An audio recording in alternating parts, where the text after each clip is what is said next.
My name is Wendy Demick, and I'm one of the directors here at Islandwood, and we are very honored to have you here this evening for this event and to be able to host you. How many of you have been to Islandwood before? And how many is this the first time? Awesome. Well, you have to come back, and it doesn't matter if it's raining or shining, it's wonderful. And come back and take a tour and see more of the campus. That's it. Well, we're honored to host Kimberly Harris and this event this evening and your panel. And I have to say that there are so many wonderful community connections in that we have a company like Puget Sound Energy who have been longtime supporters of Islandwood. Many people in this room that have been involved as docents and volunteers and friends of Islandwood for a very long time. And you're here to talk about sustainability, which is something that we have very common interest. So it's great to host this evening. This time I would like to introduce Jocko Tenho. And again, another wonderful connection. Not only is he your moderator this evening, but he's an Islandwood docent. So someone we're very happy every time we see you. Said you were here just yesterday giving tours. Fantastic. Well, have a wonderful evening. Come back and see us at Islandwood again. And I will turn it over to Jocko. Thank you, Wendy. Thanks very much. I appreciate the hosting by Islandwood. It's a wonderful site and facility and operation here. I'd love to talk about it, so if you have any questions about Islandwood, don't hesitate to ask. And we're very grateful for their gracious hosting of this community discussion about energy. As I said, Jocko, as Wendy mentioned, Jocko, and not only on the steering committee of Positive Energy, one of the sponsors, but also I helped to found the Frog Rock Forum, which happened here last Father's Day, again hosted by Islandwood. And in my professional life, I'm the co-parish minister at Cedars Unitarian Universal Church. And I also want to acknowledge how many of you are Seattle Storm fans who are here missing the final game in the playoff series that was Storm. So we'll hope that they prevail over Phoenix tonight. So I honor your dedication to this subject to come here instead of staying home like so many other doing tonight. Anyway. And I'm supposed to remind you also that if you haven't yet had a free home energy checkup, there's a sign-up sheet there on the entry table to get one of those from the Positive Energy and the Repower Bainbridge campaign. It's a magnificent opportunity, so if you haven't taken advantage of that yet, and you have an island or even a Kitsap County home, please sign up over there on the way. There's restrooms behind the wall there. That's on the other end of that open area there, so there's a restroom right around there. If you need that, housekeeping issues. My job as moderator really is to stay out of the way as much as possible and let the panelists and Kimberly Harris have their interaction that will be hopefully respectful and productive for us this evening. There's a lot of good energy on this subject and important information to be shared. So we're grateful for your time this evening. Let me introduce Kimberly and then turn it over to her. She's going to offer about a half an hour talk, after which the panelists will, maybe less than half an hour, however long she needs to go up until that. Then the panelists will come take their seats, 4 of them. I'll introduce them at that time, and they will each take a turn of not only asking Kimberly questions, but each other questions for another good half an hour. And then, according to Barb Zimmer, Barb's here, yes, with cards and tables and pencils, and she and her team, Geraldine perhaps, will be available, and they'll circulate, if they haven't already, cards that you can write in questions that you think have not been covered, issues or subjects that you'd like to see covered. So for the last portion of the time together before we finish right at 8:30, we'll be able to feed questions through me to the panelists and to Kimberly. So if you have raise your hand, and Barb and Geraldine will be looking to pass out those cards and collect them for you and read them to me for the last portion. Okay? And we will end it right at 8:30. Kimberly has a ferry to catch at 8:50. And many of us on the island know that routine. So we'll be finishing right at 8:30. And without further ado, let me introduce our featured speaker this evening, Kimberly Harris. Last March 1st was then the president of Puget Sound Energy, and then named chief executive officer by the board of directors there. She came to the Puget Sound area in 1995 to practice law and joined PSE as Associate General Counsel 4 years later, 1999. Prior to being named president of PSE in June of 2010, she served as executive vice president and chief resource officer beginning in 2007. And in that role, chief resource officer, she led the operation of the company's wind power facilities, which is the nation's second largest utility-owned and operated wind resource. She also guided development of the company's Lower Snake River Wind project, which will add to the utility's renewable energy resources in Washington State when it enters service in 2012, coming right up. She was also responsible for the utility's residential and business energy efficiency services, with her 12-year career with PSE encompassing project development, contract management, and government relations. She has also served as Senior Vice President of Regulatory Policy and Energy Efficiency, Vice President of Regulatory and Government Affairs, and Director of Load Resource Strategies. A bunch of good titles that all sort of fed towards the President and now CEO. She also serves on the Washington State Clean Energy Leadership Council and the Energy Strategy Advisory Committee. And she has a long history of civic involvement and is a member of the board of directors of the American Red Cross of King and Kitsap counties. Well, civic involvement is a bit of what we have here on Bainbridge Island. So we welcome you among us this evening, Kimberly, to increase the odds for good communication and information flow about this very important civic topic. I give you Kimberly Harris.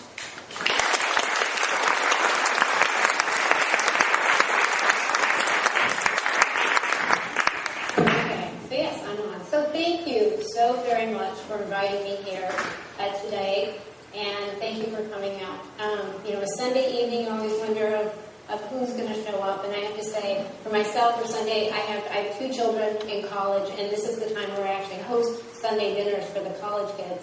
My daughter goes to Seattle University, and my son at Cornell. We can have very interesting Sunday dinners with the Jesuits from Seattle U and the purple hair from Cornell. So, but actually, they're very happy that I'm here because usually I'm talking about energy to my family, and so they're really happy that they're not listening to it. So, but thank you for your commitment because this is my job. This is what I do, and actually, this is my passion, talking about energy. But really, for you to be here tonight, you are showing not only your commitment to energy, to your community, but also to the environment. We are all in this together, and so if you're looking for a presentation, I'll tell you, you will never get a PowerPoint from Kimberly Harris. I am much more interested in discussion because that's where I learn. Really, this is my favorite part of the job, is getting out and reaching out to our communities and finding out what's on your mind. And it really does shape what we do day in and day out. As far as the dedication and the commitment, we serve our customers.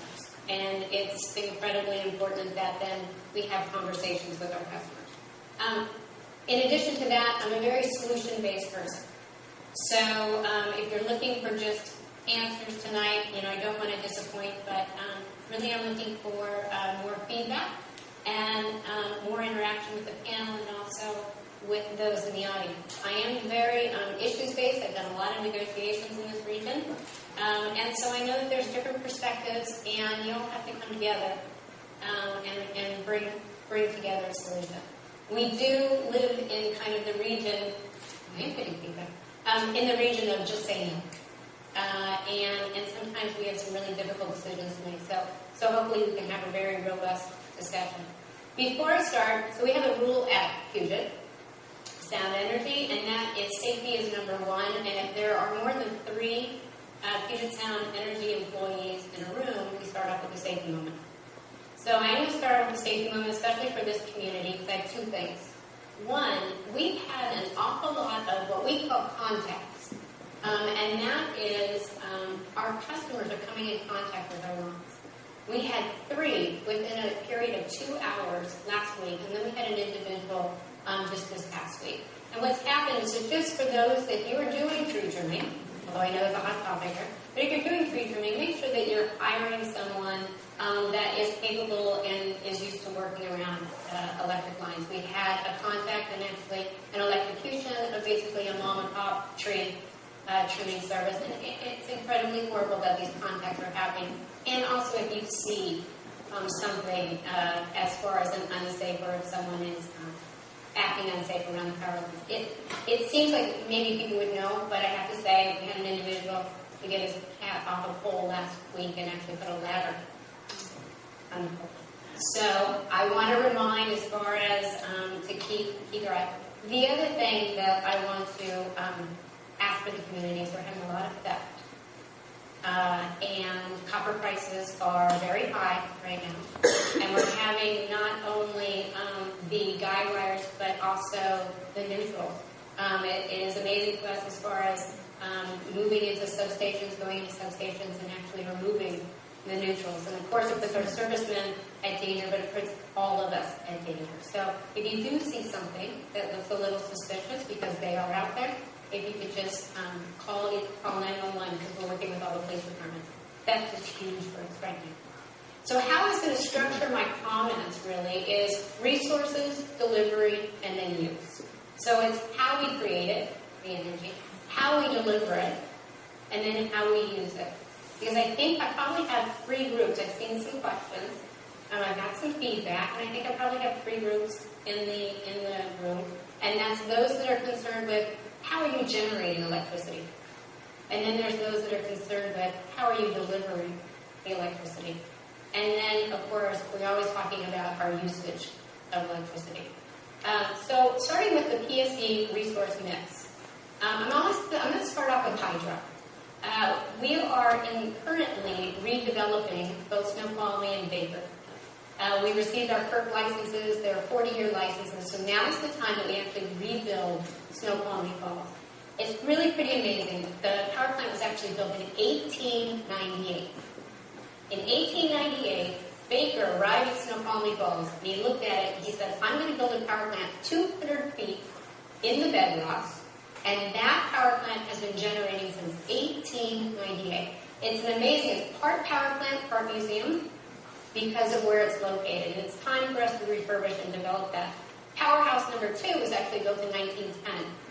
So you can see that this is a long-standing relationship as far as renewable resources, not only from our company, because this frankly is our legacy, but also in this region. And we are refurbishing Snoqualmie Falls. We'll add about 10 megawatts because of efficiency, because frankly we build things a little bit better than 1910, but maybe not that much. We're only getting 10 more megawatts, but we're redeveloping and also redeveloping the recreation around the falls. Having said that, Snoqualmie Falls actually will power about 40,000 homes. That's significant for Snoqualmie Falls. And the best thing is where it's located. It's located smack in our service territory, right? And so it provides stability on this side of the Cascades. That's very important when we're looking at how do we develop and how do we deliver power.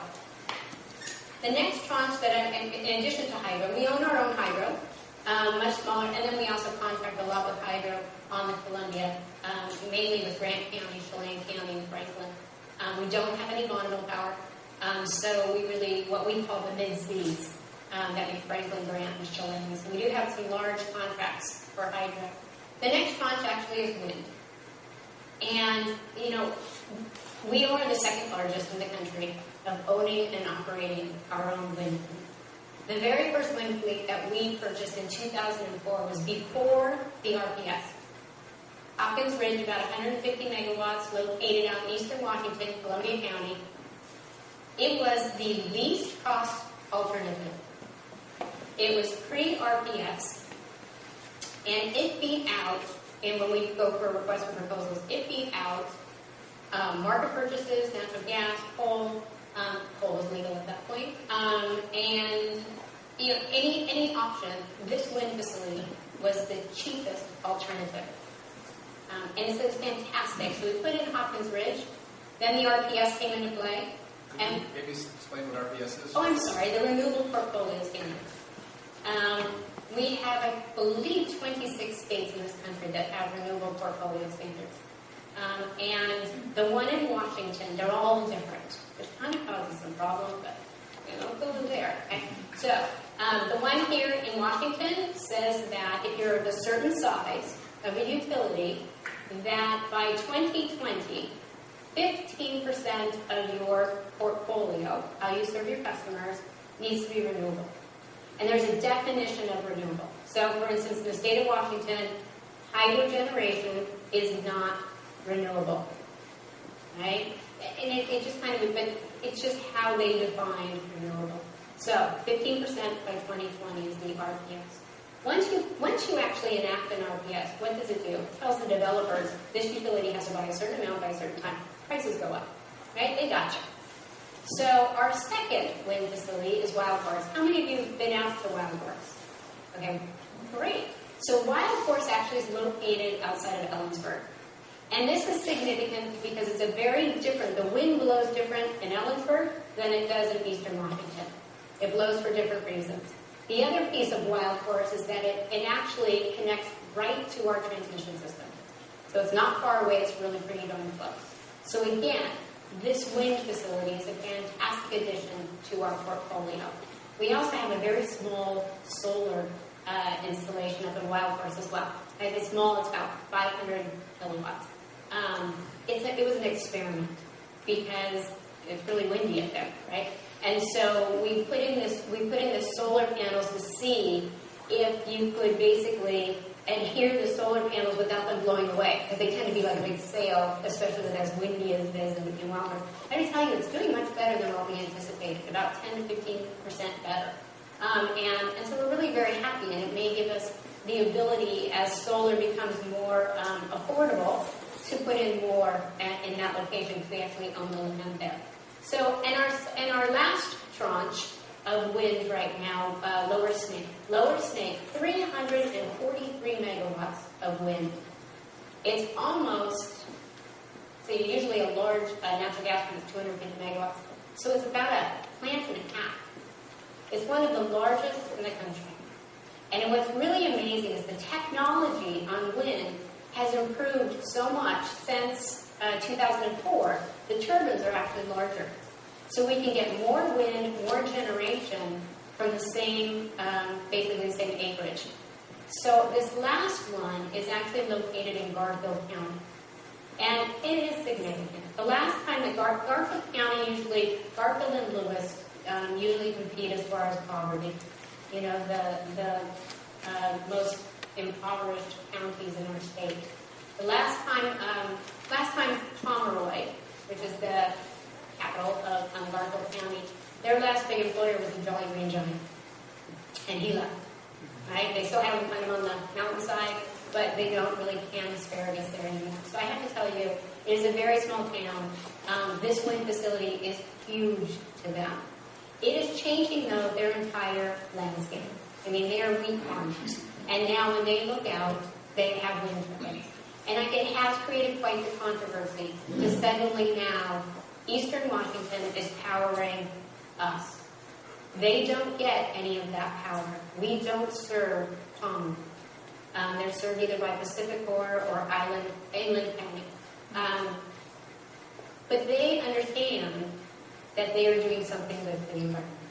And we are doing something good for them in that we're bringing jobs to Pomeroy, and we're also bringing families that they can continue to farm. So it's really kind of in a win-win situation. And I think it's just really important to understand in the state, investing in these communities is something I think all of us can feel really good about. So Pomeroy is really pretty excited. And that wind facility actually under budget, and it's actually coming in early. We had thought it would come online in April, and we think that it will be done in February, which is great because the spring is really windy. So we all will be advantaged by that wind. Our next piece is natural gas. This company has the most dynamic natural gas fleet in the region. That's important.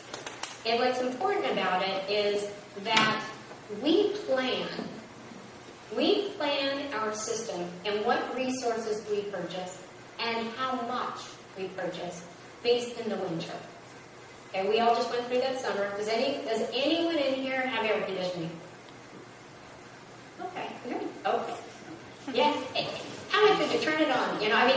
We don't have much air conditioning in this region. So we're not really concerned with summer. If you lived in Arizona, if you lived in California, you'd be really worried about that summer peak. Here, we're worried about that cold day in December or January. It's actually January 3rd statistically is the coldest day, right? And we're worried about those days. And kind of for two reasons. One, it can be very cold and everything needs to run. That's the first one. Two, the days are really short. And so we all wake up. We have two peaks. We all wake up.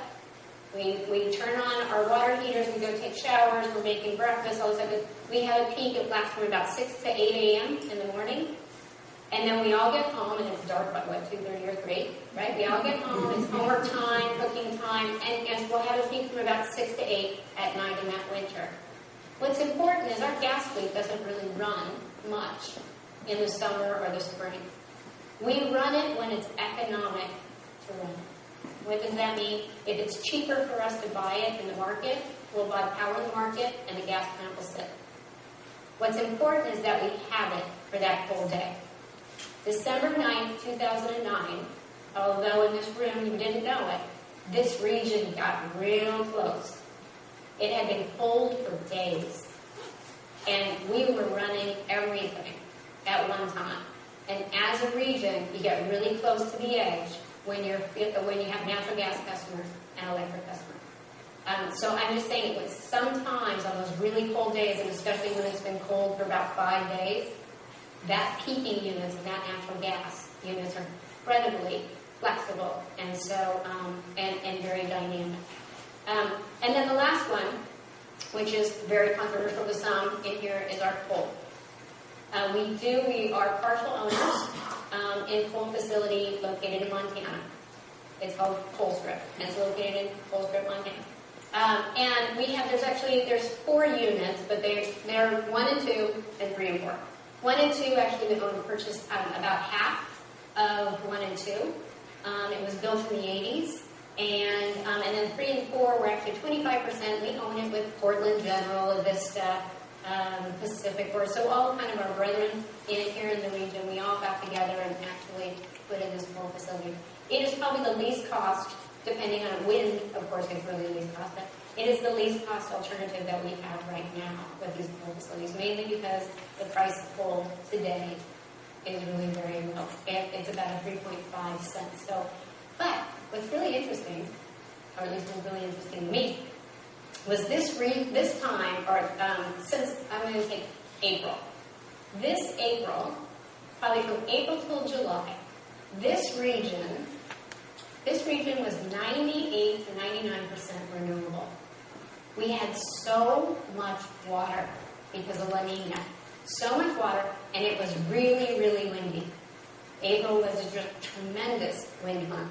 We had so much water and wind, we shut down the nuclear, we shut down the coal plants, we only ran the peakers when we needed them for reliability. And this region, from April until about June, ran 98% renewable. That's significant. And it really shows kind of how you can kind of read what a portfolio looks like, but you have to understand how we all operate it together. We are integrated, and there's times that Bonneville, who runs the hydro system, is saying Puget, you need to bring on a gas plant for reliability purposes.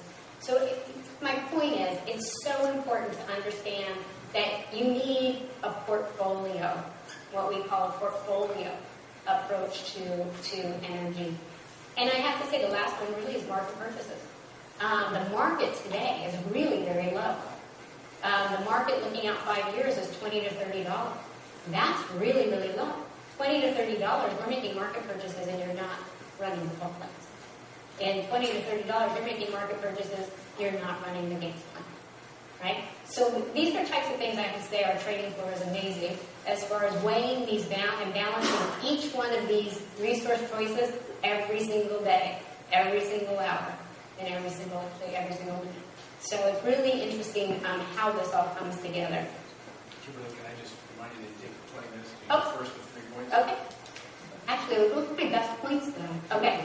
The next piece really is how we deliver it, right? There's a lot of controversy here on Bainbridge Island as far as delivery, transmission, substation, and distribution. What's interesting is we have been working with the community, and thank you for working with us. We are very concerned about the reliability here on Bainbridge Island. There are more outages here on the island than we see in other parts of our service territory. We are concerned as far as the system is about 30 years old. I mean, the last time the substation was located on Bainbridge Island was 30 years ago. So we're worried about the reliability. We want to work with the community on different options. But I actually been thinking about this because we talk a lot about the energy that we're generating. We want that to be clean. We talk a lot about energy efficiency and how we use it.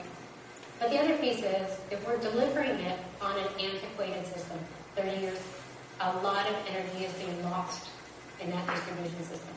There is better technology today. There is more efficient technology today. They actually say in this country, more energy efficiency, kind of that nirvana for energy efficiency, isn't really how we all use it. It is that smart grid. We think smart grid's a meter. Smart grid also is the lines and the distribution and the reclosers and how we operate the entire grid. So I have to say, there are more opportunities for us to work together on how we deliver the energy. And we are looking at all of those different pieces. The last one, and I'll go into this, is energy efficiency. It is our #1 resource. If you read our integrated resource plan, we do this every 2 years, it is the #1 resource. If we can actually not create electricity and we can all use it much more wisely, that is first and foremost. We actually believe that we will be able to save about 25% of our new customers over the next 20 years. So it is a significant approach to energy efficiency. I have to say Bainbridge Island is really taking advantage of it. Not only just residential as far as what we're doing, but a lot of the stores. We have grocery stores, the schools, the churches, and so we're starting to see really banks and businesses. That's an important piece because again, what we can do at home also needs to feed into the community. And our businesses really have a lot of energy efficiency and we can really meet our demands there. We are always open for rebate programs and putting out that information, but it really takes community leadership to get people to really embrace energy efficiency. In other words, we can give out a light bulb, a CFL. We need to make sure that our neighbors are actually splitting it in, right? And so it's kind of one of these disconnects of, are we actually doing what we're proposing? We need to make sure that that savings really counts and that we're using this. So, did I meet it? So I'm always open to questions, and I'm looking forward to the discussion. So there we go. Great, thank you. Really, second.